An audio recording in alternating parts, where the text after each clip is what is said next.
The Persian Gulf has long been considered one of the world's most volatile and strategically critical waterways, where the United States Navy maintains a constant presence of approximately 75 ships to protect vital oil shipping lanes and uphold freedom of navigation against persistent Iranian harassment. On this particular day at 9 a.m., USS Tempest, a Cyclone-class coastal patrol ship with a crew of 28, departed Jebel Ali port in the UAE with a mission that appeared routine on the surface, but carried enormous strategic weight beneath it.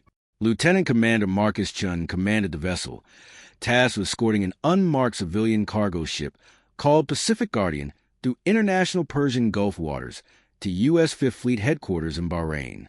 What made this mission anything but ordinary was the cargo aboard Pacific Guardian, $300 million worth of classified electronic intelligence and surveillance systems, some of the most sensitive equipment in the American military's arsenal. Chun briefed his crew with measured seriousness, making clear that the cargo was to be defended at all costs should Iranian forces attempt any interference.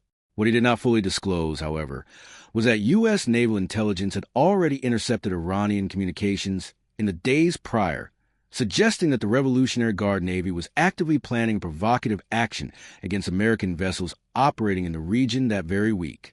The exact nature of the threat remained unclear, but the warning indicators were serious enough to elevate the threat level significantly. By 11:30 a.m., both vessels had entered open Persian Gulf waters in completely legal international shipping lanes. By 12:15 p.m., Iranian coastal radar had begun actively tracking them, and radio chatter between Iranian fast attack boats and Revolutionary Guard Naval Command in Bandar Abbas had increased sharply. U.S. signals intelligence intercepted key phrases referencing the American patrol ship, its valuable cargo, and aboard an opportunity, unmistakable language pointing toward an imminent and deliberate act of aggression. At 1:20 p.m., 8 Iranian Revolutionary Guard fast attack boats departed Bandar Abbas Naval Base at high speed, heading directly toward Tempest's projected course. U.S. Fifth Fleet headquarters immediately alerted Commander Chin, authorizing defensive force up to and including all necessary means should a boarding be attempted. The trap, it seemed, was being set, but Iran was walking into one of its own. At 1:47 p.m., under a blazing afternoon sun, with crystal-clear waters stretching in every direction, the 8 Iranian fast attack boats arrived at USS Tempest position and began forming an aggressive encircling formation around both the patrol ship and Pacific Guardian. Armed crews were clearly visible on the Iranian decks, and boarding ladders and grappling hooks were already being prepared. The intent was unmistakable and deliberate. The lead Iranian boat radioed in English, declaring that the American vessels were in Iranian territorial waters, that their cargo was illegal, and that a boarding inspection was authorized and imminent. Commander Chin responded with firm clarity, asserting that both ships were in international waters, and that any attempt to approach would be met with force. The Iranians ignored the warning entirely and continued closing at speed. At 1:48 p.m., Chin ordered warning shots fired across the bows of the incoming boats. Tempest's 25mm chain gun roared, sending shells splashing 50 meters ahead of the lead boats, while .50 caliber machine guns fired tracer rounds across the water in clear warning. Still, the Iranian boats did not stop. At 1:49 p.m., the first Iranian boat pulled alongside Tempest's starboard side. Through grappling hooks, deployed a boarding ladder, and 3 Revolutionary Guard personnel began climbing. That crossing of the line triggered immediate and lethal response. U.S. sailors opened fire with M4 rifles at point-blank range, hitting all 3 boarders and sending them back into their vessel. A second Iranian boat was approaching the port side when the situation transformed dramatically. Hatches aboard Pacific Guardian burst open, and 12 U.S. Navy SEALs emerged in full combat gear, armed with M4 carbines, sniper rifles, and grenade launchers. They had been hidden aboard the cargo ship precisely for this scenario. SEAL snipers immediately began engaging with precision fire, hitting Iranian boat drivers and engine operators, causing several boats to lose control. The combat was intense. 8 Iranian boats swarming 2 American vessels, small arms fire exchange at close range, but the tide was already beginning to turn. At 1:52 p.m., for MH 60 are Seahawk helicopters from the two destroyers USS Milius and USS Dewey screamed overhead at just 200 feet, their loudspeakers booming a final warning to the Iranian vessels to disengage or face destruction. The Iranian boats hesitated momentarily, but then one Iranian boat commander made the decision that sealed the fate of his entire force. He fired an RPG, 7-shoulder-launched missile at one of the helicopters, missing by only 15 meters. That single act fulfilled the rules of engagement. Commander Chin issued the order, weapons free. The 4 Seahawks immediately launched 8 AGM-114 Hellfire missiles. 4 Iranian boats exploded simultaneously in direct hits. The remaining 4 boats attempted to flee at high speed toward the Iranian coast, but at 1:54 p.m., 12 FA-18 Super Hornets arrived overhead at Mach 1.2, launching AGM-84 Harpoon anti-ship missiles that obliterated the retreating vessels completely. Within 9 minutes of the first boarding attempt, all 8 Iranian attack boats had been destroyed, with an estimated 84 Revolutionary Guard personnel killed. USS Tempest sustained damage but remained afloat. 3 sailors were wounded but none critically, and the classified cargo remained entirely secure. With the immediate threat neutralized, the American military response did not end at self-defense. It escalated into a decisive and sweeping strategic offensive against the broader Revolutionary Guard and naval infrastructure responsible for ordering the attack. Admiral Michael Warner, commander of U.S. Fifth Fleet, reviewed the battle footage and reached a clear-eyed assessment. This had not been mere harassment or routine provocation. This was an attempted act of military piracy, a deliberate effort to board, seize, and capture an American naval vessel along with its crew and classified cargo in broad daylight in international waters. Such an act, in his judgment, demanded not just a defensive response, but the complete elimination of Iran's capacity to attempt anything similar again. Within minutes, he contacted U.S. Central Command and requested authorization for follow-on offensive strikes against Revolutionary Guard Naval Command infrastructure.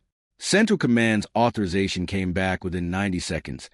Fifth Fleet was cleared for offensive operations against Iranian Revolutionary Guard Navy bases and command facilities, with orders to target Bandar Abbas Naval Command and all vessels within 50 kilometers. At 2:03 p.m., USS Milius and USS Dewey, each carrying 90 Tomahawk cruise missiles in their vertical launch cells, began a coordinated strike package. 60 Tomahawk missiles thundered off the destroyer's deck simultaneously, streaking toward the Iranian coast at 900 kilometers per hour. The target list was comprehensive and methodically planned. The Revolutionary Guard Naval Command headquarters building, all communication and command centers, ammunition depots, fuel storage facilities, dry docks, moored vessels, and every radar installation in the sector. Secondary targets included Abu Musa Island Naval Facility, Keshem Island Revolutionary Guard Base, and Larak Island Patrol Boat Station. At 2:08 p.m., Iranian radar operators at Bandar Abbas detected 60 inbound contacts and understood immediately what was coming. There was panic in the command center, desperate attempt to activate air defenses and begin evacuations, but there was no time. At 2:11 p.m., all 60 Tomahawk missiles struck Bandar Abbas Naval Base in a perfectly synchronized salvo. The Revolutionary Guard Naval Command headquarters received a direct hit and collapsed entirely, killing the admiral commanding IRGCN forces in the sector along with his entire staff. The communications center was obliterated, destroying all encrypted equipment. The ammunition depot triggered a massive chain reaction explosion, whose shockwave was felt 40 kilometers away. The fuel storage facility erupted in an enormous fireball visible from space. Dry docks collapsed onto 3 missile boats under maintenance, destroying them where they sat. 7 patrol boats and 2 corvettes moored at their berths were struck by multiple missiles and sunk. Every radar tower and tracking antenna was systematically destroyed, and barracks buildings housing Revolutionary Guard personnel were flattened, resulting in approximately 300 casualties from that strike alone. Simultaneously, the 12 FA-18 Super Hornets received updated targeting orders to proceed to the Iranian coast and engage any Revolutionary Guard vessels attempting to flee their ports, sinking everything that moved. Armed with Harpoon missiles and laser-guided bombs, the Super Hornets swept the coastal waters, ensuring that no vessel escaped to preserve any remnant of Iranian naval capability in that sector. By 2:39 p.m., exactly 52 minutes after 8 Iranian fast attack boats had confidently encircled what they believed was a single lightly armed and easily overwhelmed American patrol ship, the full and catastrophic scope of Iran's miscalculation had become undeniably apparent. The final accounting of Operation Swift Guardian was staggering in its totality. 43 Iranian vessels destroyed, 6 Revolutionary Guard naval bases completely eliminated, the entire IRGCN command headquarters and its senior leadership obliterated, 762 Iranian Revolutionary Guard Navy casualties confirmed, and the whole of Iran's Revolutionary Guard naval capability in that sector reduced to burning rubble and debris scattered across the Persian Gulf. USS Tempest remained afloat and operational. Pacific Guardian was completely undamaged. All 12 Navy SEALs were unharmed. The 3 American sailors who had sustained wounds during the initial boarding fight recovered fully with no critical injuries. The classified intelligence cargo, worth $300 million and critical to U.S. Fifth Fleet operations, arrived in Bahrain completely secure.